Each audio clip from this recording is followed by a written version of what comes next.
SMC कंपनीने आपल्या कामगारांचे तब्बल 3 महिन्यांपासूनचे पगार थांबवल्यामुळे एसएमसी कामगार आक्रमक झाल्याचं पाहायला मिळालं। उद्या कामगारांनी आंदोलनाचा इशारा दिल्यानंतर शिवसेना, युवासेना, शिंदे गटाकडून या कामगारांच्या आंदोलनाला पाठिंबा जाहीर करण्यात आला असून युवा सेनेचे पदाधिकारी रोहित मारणी यांनी माध्यमांशी बोलत असताना आपलं मत स्पष्ट केलंय। पहिले तर आंदोलन उद्याचं जे डिव्हिजनल रेल्वे मॅनेजर DRM आहेत ह्यांच्या जे लक्ष घेत नाहीये, ह्यांचा जो कॉन्ट्रॅक्टर आहे 3 महिने झाले यांचे पगार थांबवतोय। त्यामध्ये एका कर्मचाऱ्याने आत्महत्येचा प्रयत्न केलेला आहे, त्यावर सुद्धा कोणी काही कारवाई झाली नाही। आज 10 तारखेला ती कंप्लेंट देण्यात आलेली आहे, तरी पोलिसांनी अजून काही कारवाई केली नाही। आतापर्यंत काही कारवाई केली नव्हती। त्यामुळे आम्ही ह्यांची मागणी आहे की यांचे पगार 3 4 महिने वेळेवर हवी आहे।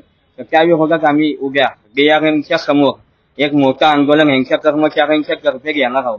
पोलिसांना कोणत्याही प्रकारचं निवेदन दिले का? कोणत्या संदर्भात? ठेकेदारांनी जो वेतन चुकवलंय त्या ठेकेदार संदर्भात दिलंय वाटतं यांनी। यांच्या जी कर्मचारी संघटना आहे त्यांच्या विरोधात सुद्धा दिलेलं आहे। त्यांचं जे CNW जे आहेत त्यांना पण निवेदन दिलेली आहे त्यांनी त्या DRM विरोधातली। तर असं यांनी सगळी जी लिखापटे आहे पत्र व्यवहार केलेले आहे, पण यांच्या कुठल्याही मागणीला जाग दिलेली नाहीये। त्यामुळे आता उद्या आम्ही शिंदे साहेबांनी आम्हाला एकच सांगितलेलं आहे की सगळ्या जनतेचं कल्याण करायचं, त्यासाठी उद्या मी युवा सेनेचा सचिव म्हणून यांच्या सगळ्याच्या आंदोलनाची जबाबदारी मी स्वतः घेतोय, मी येतोय।